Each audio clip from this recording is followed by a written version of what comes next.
우리 거지로 살 때는 거지같이 살지만요, 만약에 이 거지가 부잣집의 양자로 가면 그 다음에는 어떻게 살아야 됩니까? 거지로 또 살아야 되죠? 아니겠죠? 예. 부잣집의 양자로 갔다면 이제는 부자답게 살아야 되는 게 마땅한 것이죠. 자, 여러분들, 우리의 구원도 마찬가지예요. 예. 우리가 구원받기 이전에 선한 일을 많이 한다고 해서 구원받는 게 아니라 구원받은 자가 됐기 때문에 이제 구원받은 자답게 선한 일을 하는 거다라고 하는 겁니다. 이 거지가, 만약에 거지가 부자처럼 산다고 해서 부자가 되는 게 아니잖아요. 부자가 됐으니까 부자답게 사는 것처럼, 우리도 선한 일 많이 한다고 해서 하나님의 자녀 구원받는 게 아니라고요. 하나님의 자녀가 됐으니까 하나님의 자녀답게, 구원받은 사람답게 선한 일을 하게 되어지는 거예요. 이게 우리 어제 봤던 12장 28절에서 그것을 증거하고 있는데요. 우리 잠시 한번 볼까요? 12장 28절을 한번 보십시오. 우리 함께 읽겠습니다. 시작. 그러므로 우리가 흔들리지 않는 나라를 받았은즉 은혜를 받자 이로 말미암아 경건함과 두려움으로 하나님을 기쁘시게 섬길지니. 아멘. 자, 여기서 우리가 흔들리지 않는 나라를 받았은즉, 과거형이에요. 완료형이에요. 이게 이미 받았으니까, 받았으니까 이로 말미암아 경건함과 두려움으로 하나님을 기쁘시게 섬길지니. 이게 받았으니까, 받기 이전에 우리는 하나님을 섬길 수가 없다는 얘기죠. 그러니까 받았으니까, 흔들리지 않는 하나님의 나라, 바로 구원을 받았으니까 하나님을 기쁘시게 섬길지니라고 말을 하고 있어요. 그러니까 받았으니까 받은 자답게 하나님을 기쁘시게 섬겨야 된다. 그래서 그 섬기는 일을 해야 된다라고 말하고 있는 겁니다. 자, 오늘 이 13장에서는요, 그 흔들리지 않는 나라를 받은 자로서, 받은 자로서 하나님을 기쁘시게 하는 방법에 대해서 얘기해 주고 있습니다. 자, 그 첫 번째가 뭐냐면 바로 1절 함께요. 시작. 형제 사랑하기를 계속하고. 맞아요.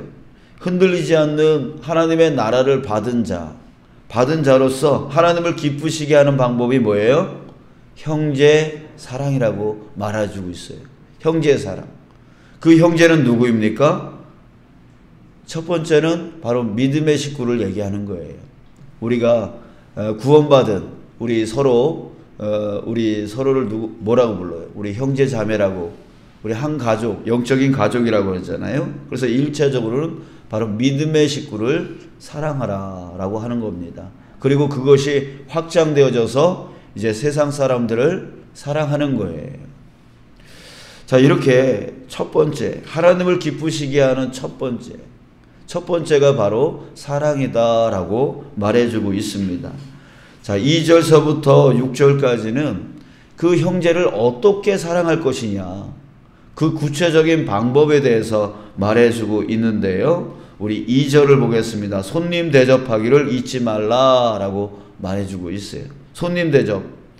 자, 여기서 우리 계속 1절에 묶여져 있는 거예요. 형제 사랑, 바로 믿음의 식구를 사랑하라 라고 하는 것에 우리 그 테두리 안에 있는 겁니다. 바로 그러면 손님 대접도 우리 바로 믿음의 식구들을 얘기하는 거겠죠. 그러니까 손님 대접하기를 잊지 말라. 자, 여기서 대접이라고 하는 이 단어를 살펴보면요, 헬라어로 휠로넥시아라고 하는데 바로 손님을 기쁘게 하라, 손님을 즐겁게 하라라고 하는 그런 뜻을 갖고 있어요. 그러니까 손님이 어떤 사람들이에요? 이 자리가 낯선 사람들이 바로 손님들이잖아요. 예, 우리가 예를 들어 봤을 때 우리 교회에 아직 낯서신 분들이 있어요. 그러니까 오신 지 얼마 안 되는, 우리 올해 하나님께서 은혜 많이 주셔가지고 예, 새 가족들을 많이 보내주셨어요. 예, 이분들은 아직 이 교회에 대해서 익숙치 않아요. 낯설어요. 그분들이 바로 우리 믿음의 식구 안에 있는 손님들이란 말이죠. 그래서 그들을 대접해야 된다는 거예요. 이게 대접이란 무슨 뜻이라고요? 바로 그들을 즐겁게 한다라고 하는 거예요. 여러분들, 이 자리가 낯선 사람들에게 즐거움은 어떨 때 즐거울까요? 어떻게 하면 즐거울까요? 뭐 그들 앞에서 우리가 재롱을 피워야 됩니까? 그런 게 아니라 정말 낯선 사람들의 가장 마음속에 원하는 것은 뭐냐면 누군가가 나에게 다가와 줬으면 좋겠다라고 하는 마음일 겁니다. 여러분들, 우리도 한번 경험해 봤으면 좋겠어요. 예, 우리 딴 교회, 정말 낯선 교회에 한번 가봤으면 좋겠어요. 내가 얼마나 어떤 느낌인지. 그랬을 때 우리 이 자리, 이 교회가 낯서신 분들한테 우리가 어떻게 대해줘야 되는지를 한번 살펴봤으면 좋겠다 하는 생각을 가질 때가 있습니다. 자, 그래요. 손님 대접하는 건 뭐냐면 정말 이 자리가 낯선 사람들에게 일부러 다가서서 아유 오셨어요 라고 하는 그 한마디가 바로 손님 대접이라고 저는 믿습니다. 왜요? 아, 누군가가 나를 알아주는구나 라고 하는 마음이 그 손님들에게는, 이 자리가 낯선 사람들에게는 가장 즐거움, 가장 기쁜 마음이 될 수 있기 때문에 그렇습니다. 교회를 가도 누군가가 알아주는 사람도 없고 다 쌩하고 자기네들끼리만 앉아있고 자기네끼리만 즐겁게 얘기하고 있고 그런 자리에 또 오고 싶겠습니까? 아니겠죠? 자, 손님 대접하기를 잊지 말라라고 말해주고 있습니다. 여러분, 내가 좋아하는 사람, 내가 사랑하는 사람, 내가 익숙한 사람들끼리만 있지 마시고 그런 손님들, 정말 이 자리가 낯서신 분들, 그분들에게 일부러 찾아가서 그들을 대접하고 그들에게 말 한마디, 환영의 말 한마디 해주는 저와 여러분들 되시기를 간절히 소원합니다. 그렇게 하라고 그래요. 그러면 하나님이 기뻐하신대요. 자, 그러면서 예를 하나 들어주고 있습니다. 이로써 부지 중에 천사들을 대접한 이들이 있었느니라. 누구를 얘기하는 걸까요? 바로 아브라함과 사라를 얘기하는 거예요. 아브라함과 사라가 이렇게 지나가는 사람을 손님 대접해 줬어요. 그랬더니 그 손님이 누구였어요? 바로 천사였어요. 천사가 들어와서 예언을 해줬어요. 무슨 예언? 자식을 낳을 것이다 라고 하는 예언을 줬어요. 그토록 100년 동안 기다렸던 그 자식을 그 지나가는 사람 붙들어서 손님을 대접해 주니까 그 손님이 천사였더라는 거예요. 그 천사가 그 자식에 대한 그런 예언을 해주는 거예요. 여러분, 이렇게 복 받는다는 거예요. 손님을 잘 대접하면 복이 들어온다는 거예요. 여러분들, 우리가 하나님께 주님 나에게 복 주세요, 복 주세요. 예, 기도만 할 것이 아니라 이 말씀을 따라가면 복이 임하는 거죠. 그러니까 손님을 잘 대접하면 이 자리가 낯서신 분들, 그분들에게 한마디, 아유 오셨어요. 이 말 한마디가 나에게 복이 되어진다는 거예요. 하나님이 그런 자에게 복을 채워주시는 것이죠. 자, 우리 두 번째는 3절에 보니까 너희도 함께 갇힌 것 같이 갇힌 자를 생각하고 너희도 몸을 가졌은즉 학대받는 자를 생각하라 라고, 갇힌 자를 생각하고 학대받는 자를 생각하라고 그랬어. 자, 갇힌 자는 어떤 자이고 학대받는 자는 어떤 자일까요? 여러분들, 우리 질병에 갇히면은 참 괴롭습니다. 그죠? 이렇게 질병이라든지 또 마음의 상함이라든지 여러 가지 힘든 일, 어려운 일로 이렇게 묶여있는 분들, 갇힌 자들, 그런 자들을 말하는 거 아닐까요? 또 학대받는 자들, 또 그런 걸로 인하여 고통받고 고난받고 있는 사람들이 바로 그런 자들 아닐까요? 그런 분들을 생각하라고요. 아, 저 사람 저런 일로 힘들지, 저런 일로 어렵지, 이렇게 생각하라고요. 생각하면 도움의 손길이 갈 수 있는 거잖아요. 자, 네 번째, 세 번째는 4절, 모든 사람은 결혼을 귀히 여기고 침소를 더럽히지 않게 하라. 음행하는 자들과 간음하는 자들을 하나님이 심판하시리라 라고 했습니다. 자, 여기서 결혼을 귀히 여기라 라고 하는 말은 무슨 뜻이냐면 바로 내 가족이에요. 예, 내 아내, 내 남편, 내 가족, 내 자식, 이걸 생각하라는 얘기죠. 예, 결혼을 귀히 여기지 않고 자꾸만 음행을 하고 간음을 하고, 이거는 다른 사람, 예, 그렇게 불륜을 저지르는 거잖아요. 그래, 불륜을 저지를 때 누가 가장 괴로운 거예요? 내 아내가, 내 남편이, 내 자식이 가장 괴로운 거잖아요. 그렇게 하지 말라고 하는 얘기죠.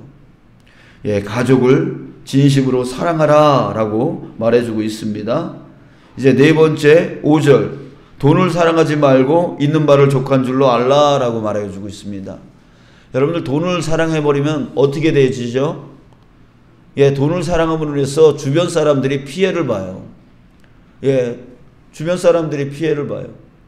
그래서 그 돈을 사랑하지 말라라고 말해주고 있습니다. 자, 여러분, 우리 요한복음 13장 35절에서 이런 말씀 있습니다.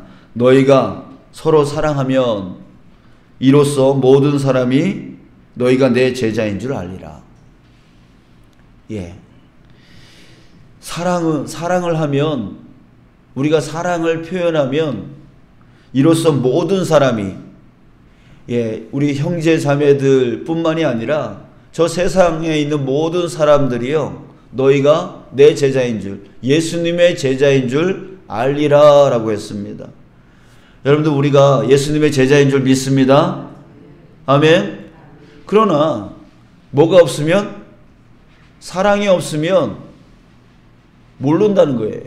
내가 아무리 예수님의 제자라 할지라도 자기 스스로 나는 예수님의 제자야, 나는 예수님을 믿는 사람이야, 나는 예수님을 따라가는 사람이야 라고 아무리 자기가 스스로 그렇게 생각하더라도 만약에 사랑이 없다면, 사랑이 표현되지 않는다면, 여러분들, 사람들은 몰라요. 자기만 예수님의 제자라고 그렇게 한다고 해서 그게 하나님이 인정해 주실까요? 아니요. 오늘 말씀처럼 형제를 사랑할 때에 하나님이 기뻐하신다 그랬어요. 어제 한 성도님이 저한테 전화가 왔어요. 예, 전화가 왔어요. 그러니까 얼마 전부터 안 나오시는 분을 찾아가신 거예요. 찾아가셔서 아무리 초인종을 눌러도, 예, 초인종을 눌러도 대답이 없다는 거예요. 저는 그분의 그 마음, 정말 그 형제를 사랑하는 그 마음, 정말 그가 다시 주님 안에서 회복되어지기를 바라는 마음, 그 마음으로 거기까지, 예, 간 것이라고 저는 믿습니다. 정말 우리에게 이 형제 사랑 그냥 생각으로만 갖고 에휴 하면서 이렇게 있는 게 아니라, 정말 우리가 그 발걸음이 옮겨지고 정말 그에게 가서 그 사랑을 나눌 수 있을 때 정말 하나님이 기뻐하시는 것이죠. 그게 바로 예수님의 제자로서 우리가 살아가는 방법인 것입니다. 사랑하는 여러분, 저와 여러분들이 정말 하나님을 기쁘시게 하는 형제를 사랑할 수 있는 저와 여러분들 되어지길 주님의 이름으로 축복합니다. 그러기 위해서 손님을, 정말 이 자리가 낯선 사람들에게 말 한마디라도 던져줄 수 있는 그런 사랑을 우리가 했으면 좋겠고요. 또한 육신의 질병과 또 마음의 상함과 힘듦과 어려움 가운데 갇혀있고 학대받는 그런 분들을 생각해 주시고요. 그리고 내 가족, 내 아내와 내 남편과 내 자녀들을 더욱더 주님 안에서 사랑해 주시고요. 그리고 돈을 사랑하는 것보다 영혼을 사랑할 수 있는 저와 여러분들 되어지길 주님의 이름으로 축복합니다. 그럴 때 하나님이 기뻐하시고 그 기쁨 가운데 저와 여러분들에게 하나님의 복이, 하나님의 은혜가 넘쳐날 줄 믿습니다. 예, 마지막으로 한마디만 더 하고 마치겠는데요. 여러분, 저는 오늘 이 말씀을 묵상하면서 참 놀라운 것을 발견했습니다. 무엇이냐면, 이런 사랑을 저는 능동적으로 해야 된다라고 생각을 했어요. 예, 남들이 뭐 예를 들어보면 남편이 밥 줘 이랬을 때, 아유 밥 차려줘, 뭐 지는 손발이 없나? 라고 하면서 억지로, 그래도 내가 예수님의 제자니까 내가 섬겨야지 하면서 그렇게 섬기는, 그러니까 밥 줘라고 하는 말이 나왔을 때 내가 예수님의 제자니까 섬겨야지, 이렇게 하는 수동적인 섬김이잖아요. 이 수동적인 섬김이 아니라 능동적인 섬김.